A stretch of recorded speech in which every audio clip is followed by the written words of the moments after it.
There are so many young adolescent men who have these father wounds, many times because their father was absent, not present at all, or if they were there, they were spiritually uninvolved or not very caring fathers. I know I've had that experience, and that's why I'm very passionate about this topic.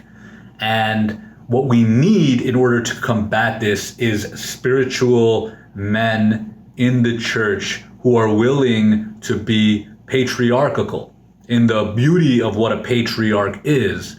What patriarch means is great father. And that's what we need. We need great fathers within the church, not only relying on the priest, who in the Catholic Church we call him father, not only relying on them, but also men within the church who have their own families, but take on the responsibility of also being fatherly to the extended family within the church.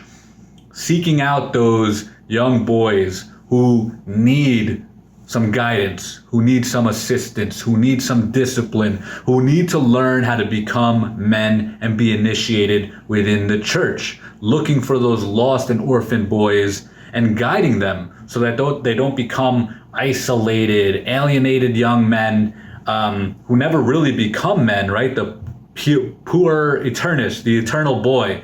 Many people continue to be that eternal boy even as 30, 40, 50 years of age. And we don't need more of those type of men. We need men who are willing to sacrifice themselves to give to everyone. And that is what a patriarch does, is take that heart and gives. A patriarch is generous and gives to all. Now, we can't only depend on coaches and on teachers to do this for us, although there are some great ones out there who really help people develop and grow. We need that within our churches as well, to bring men together and teach the young boys how to become men. There was another priest, this guy, he was very fatherly. And I asked him about his priesthood, and he was about 67 years old. And everywhere he went, the church transformed and changed. And I was wondering, how did he do it?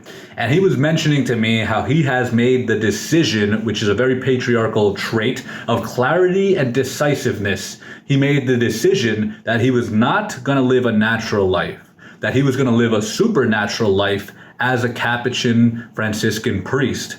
And because of that, he has spiritual, supernatural gifts, but he also has supernatural challenges. And one of the challenges for him was that his time did not belong to him. That's what he told me. And whenever somebody needed something, he would be there. If somebody needed confession, immediately he would be there. If somebody was about to die, he would go. All the time. If anybody would call him, he was out the door. We called him a go-go friar.